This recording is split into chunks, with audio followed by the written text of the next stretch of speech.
Yeah, we'll get you. We'll toughen you up. Me? Well, somebody. I don't know if that's on. Yep, it's coming. Okay, so.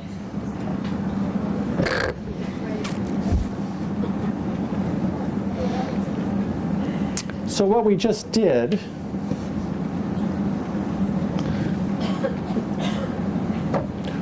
was the first step was we did this chain analysis with Ruth, okay? Now in this particular case it was a little bit different. It was a suicide attempt instead of self-harm.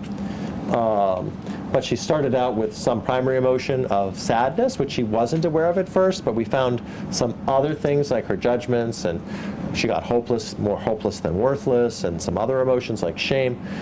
And we found out that somewhere along the line, mom had something to do with this, okay? So we're looking for examples where the parent or the partner behavior is relevant to the chain. And it's not always, but when it is, that would suggest that working with the parent or the partner could be very helpful, okay? Now, sometimes it isn't, but in our, well, yeah. So anyway, so that's Ruth's chain, okay, if you will. Chain, is it okay for me to use that term? Chain is just our graphic representation where each link in this chain is a different thought or emotion. You call it a functional analysis. It's a functional analysis on steroids. Yeah. Right? Well, it is, because, yeah, that's for another conversation. But it's, yeah. Okay. So now, what do you call this? You don't use it. Oh, but you will now, because this is really fun to do. Okay? Or you won't. So Ruth's chain, I want you to see that Ruth's chain is still here. Okay? She starts in the upper left. She's got certain thoughts and feelings and vulnerabilities. And then, boom, the yellow link, that's the public thing. That's something that she says or that mom says. Okay? And maybe there's some automatic response. And then they each have, mom's chain comes from the lower left. She's got certain thoughts and certain feelings and what she wants in the situation. But the colored in links are the public ones, the things that where there's only one going on at a time because only one person's speaking at a time or doing something. But then they both have thoughts and feelings about it.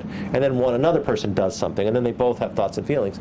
And so over the course of mapping this out, because it really is just a map, if you will, in this map, we can figure out what each person could do differently, right? Remember our simple two-step? Accurate expression, validation. Accurate expression, validation. If it's a mother and a daughter, it's mostly accurate expression on the part of the daughter, validation on the part of the mother, mostly, okay?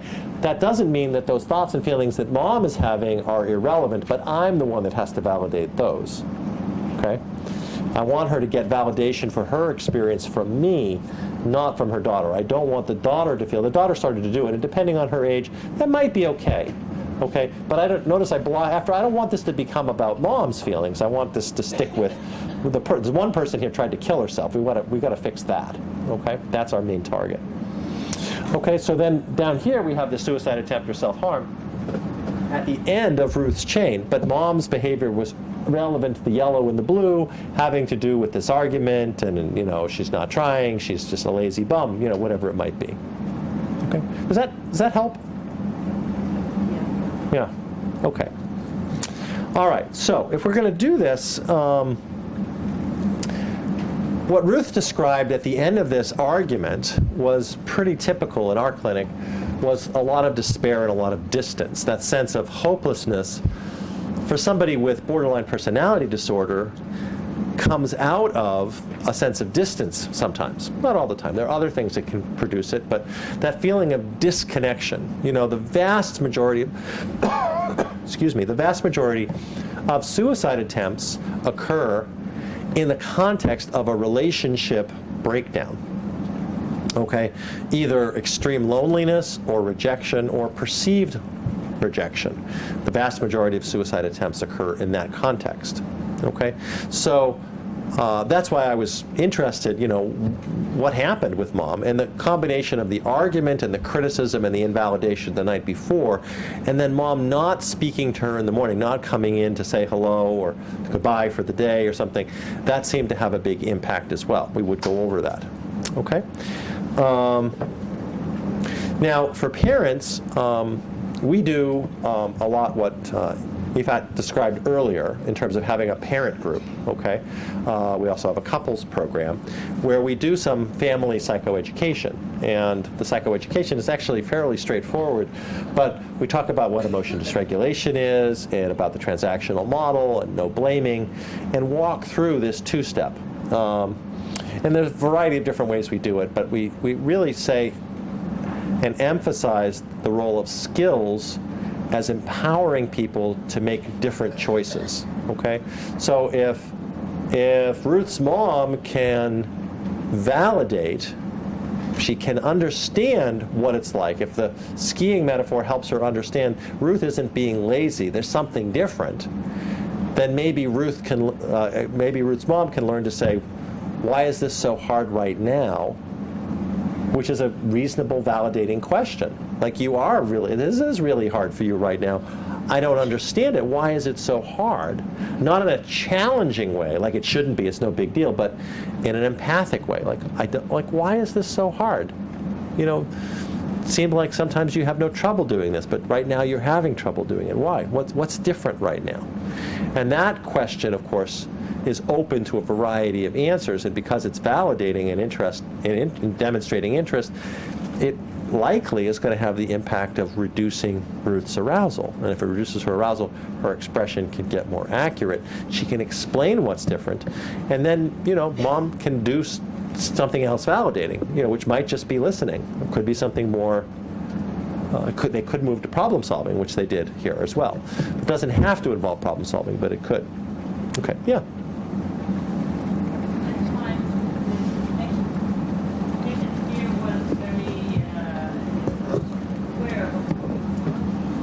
Yeah. Yeah. Correct. Yeah. Right. Well, of course, our patients are going to vary a lot. Now, a different patient might have just said, I don't know what that emotion was. But I could then say, well, was it low, medium, or high? How intense was it? Okay? And was it positive or negative?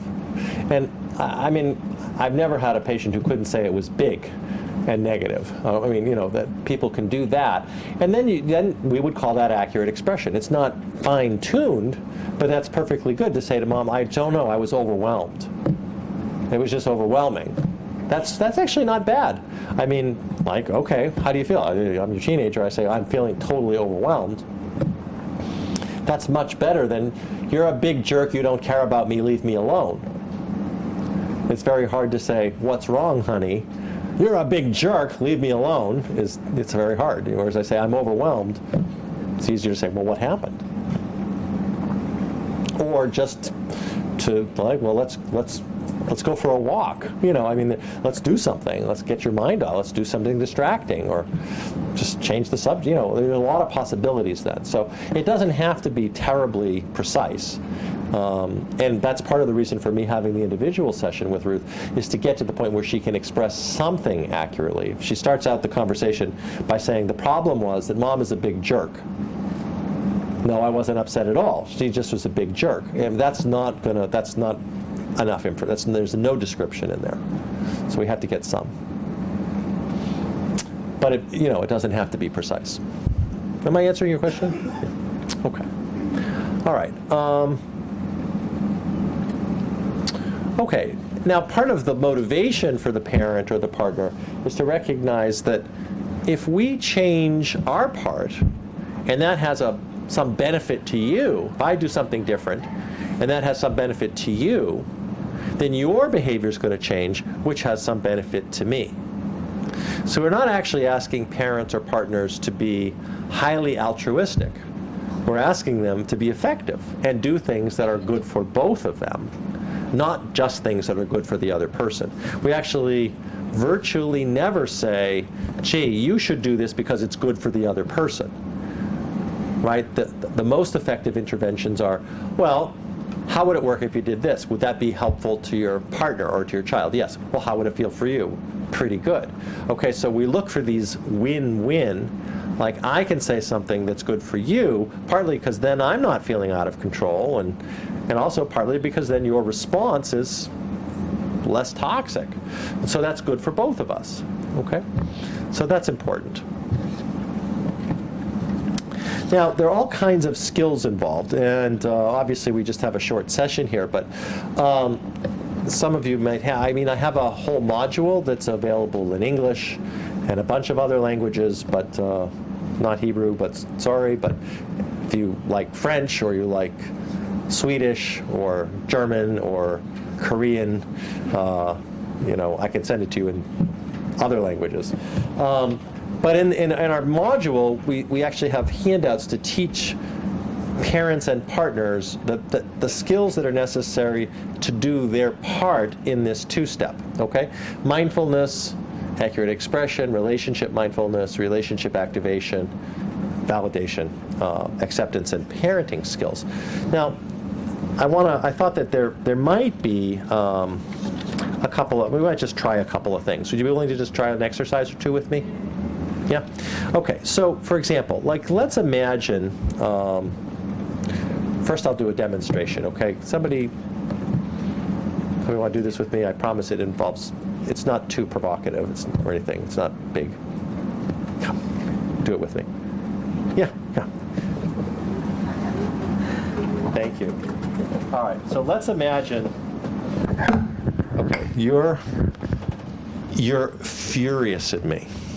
Okay? No problem. No problem. That was too easy. Oh dear. Am I your father, your partner? What's the deal here? What did I do? Don't tell me.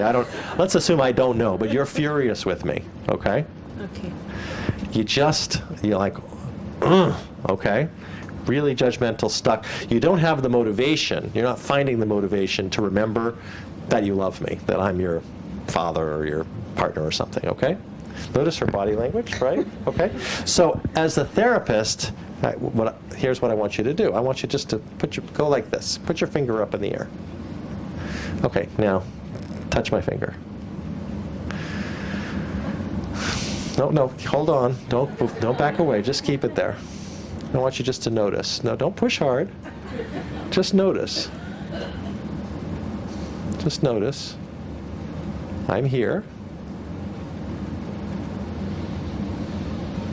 Take a breath. Okay, now what did you want to tell me? That you're so sweet. That was too easy. You wanted her to be hard. That was too easy. But could you, seriously, I know it's a role, but how hard was it to hang on to your being angry? Well, it was helping. I mean, it made a difference, right. Definitely. But I'm just thinking of my patients. I'm not thinking of myself, but I'm thinking of my patients, and they would not want to do it. They would say, leave me alone, oh, come on with your tricks, and don't give me that. Okay, but I can see why you might think this is a trick. It's not a trick. It's actually, we're talking about you having a relationship with your daughter. That's all. And this is a way to tell your brain, okay, that your daughter is a living, breathing human being that you also love. You're just so frustrated with her right now, which makes perfect sense. But your brain is so overwhelmed with that, it's forgetting the other part. So this is the part that helps your brain remember. So come on, stick your finger out right now. She did it. See, she did it. They always do it. They always do. I've had lots of people refuse, but nobody continued to refuse. I mean, literally ever continue to refuse, because I can appeal to. There's so many reasons to do it, and it's not a trick. It doesn't. I say why? You need. I don't want to do it. Just tell me why. Yeah. Well, because right now there's no room in your brain for anything except bile. Do you use the word bile? How do you know what's going on in my brain? I can see it on your face, and that little digital sign on your forehead that says, "I'm pissed." No, you don't read me. You don't know anything about me. Now, at this point, daughter is out of the room. Okay, now, I didn't mention this, but we have this, it's called the revolving door strategy. And seriously, she's going to be venomous. We're going to get the other person out of the way. She doesn't need to hear this, okay? For two reasons. One, I need to be able to lean on, are you mom now? I need, or it doesn't matter, mom or partner. I, as the therapist, I need to lean on her pretty hard. And if the other person's here, that's humiliating, and it won't work, okay? So she's got to go out. Number two, if she's that venomous, this person doesn't need to hear it. She's heard it enough times. It's going to contribute to hopelessness and despair. So out the room, the other one goes. Okay, so now it's just you and me. All right. So I know it's, now I can be really big validating, and I can be really big and pushy. So let's see if which one of these, if either one makes a difference. So try to hang on to, this is stupid, I don't want to do it. Okay, try to hang on to that. Okay, so you asked me, like, why, right? Yeah. But can I just say first that, I mean, I want to understand what's making it so hard. Because, I mean, I'm guessing that... Fed up. I just don't want to do it anymore. I'm fed up with all those tricks and all those trying to get closer to me and trying to give me all those big blah blah words, and then going back to the same, I don't know, hostility or same whatever. Right, and so you've been through various things before and maybe got a little bit better and then fell apart again. Is that what you're saying? Well, I don't believe in it anymore, so I don't. Well, hang on. Believe in what? Like, you don't believe in gravity? I mean, like, what? What don't you believe in? I don't believe in, let's say it's my mother, okay? Yeah. I don't believe in her. I don't believe in her. She doesn't exist? I don't believe in her intentions. I believe. Well, no. When she's pissed off, her intentions suck. She's just faking it. She's just faking it, and then when nobody's around, she's giving me the same shit again. Okay. And she's humiliating, and she's being so not understanding and so annoying. Okay. So slow down, because that makes perfect sense. Now, I want you to notice, okay, that I completely understand, and I agree, not only understand, but I agree. If her next move is to humiliate you, I wouldn't want you to do it either. Okay? Seriously. If she's completely lying, okay, and really has no possibility of ever being decent and understanding, then I don't want you to try either. Okay? So believe me. Well, no, it's not an issue of believing you, okay? It's because I don't know that what you're saying is true, okay? What could you unfold your arms, little Ms. Closed-minded, okay? Okay, now, oh, that's what I would say, okay?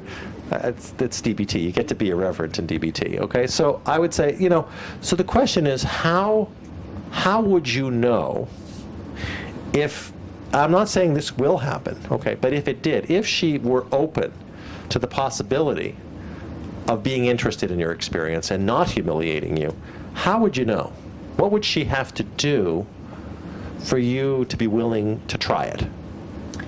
Well, first, that it will not happen in this room, because that's not, No, I need it when we go back. Could you just be a little less extreme? What would have to happen here for you to be willing to take the next step at home? I understand that you're saying, look, there are certain pressures that I'm giving her that make you don't trust it. I get that, okay?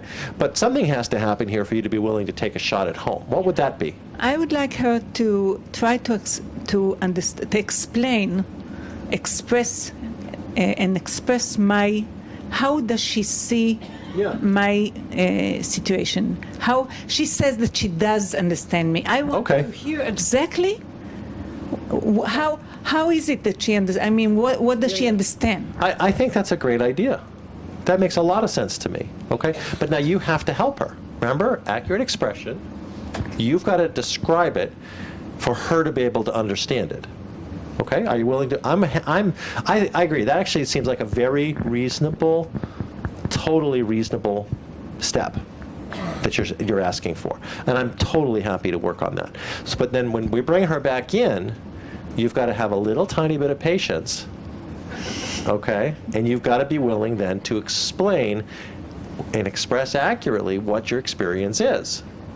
If she's going to understand it, who's the one that has to help her understand it? Well, believe me. No, there's only one. There's only one word for the. There's only one word. Me. Yeah, that's the right word. Right. Okay. So what do you need to do? Little Miss Pissy. Excellent. Excellent. Okay.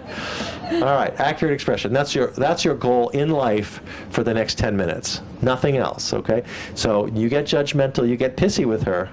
Okay. I'm gonna slap you with my eyes. Okay. Well, I'll try. No. No. No. What are you gonna do? I can only try. I can No. only do my best.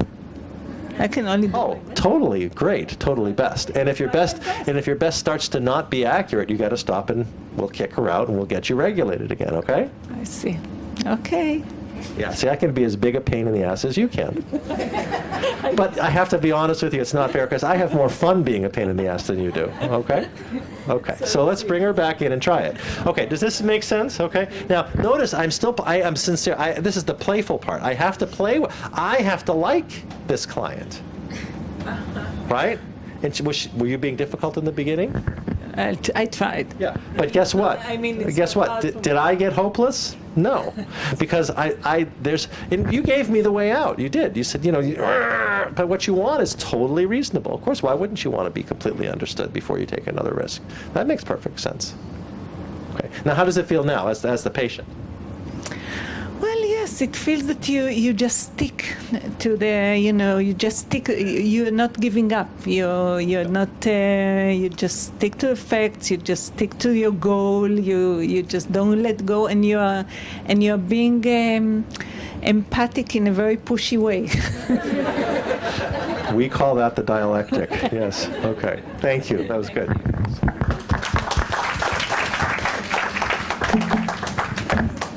Okay, does that help? Yeah, okay. And that's you see the revolving door. Yeah. I'm sorry? Revolving door. Yeah, that means that people come and go from the session, yeah. So I can't push on this daughter that hard if mom is there, because if I do that, when they get home, mom just says, look, even your therapist is frustrated with you. That's terrible. That's not a good outcome. I also can't say to her, gee, maybe your mom really maybe isn't being genuine with me. I don't know. Maybe she isn't. Maybe she's doing this for show. I really don't know, because I don't know. If I say that in front of mom feels very undermined, okay? But the fact is, I don't know. Maybe, did you ever have a family member perform for you? Of course. And sometimes that's a good thing. At least you get them to do it differently. That's fine. So what would you say?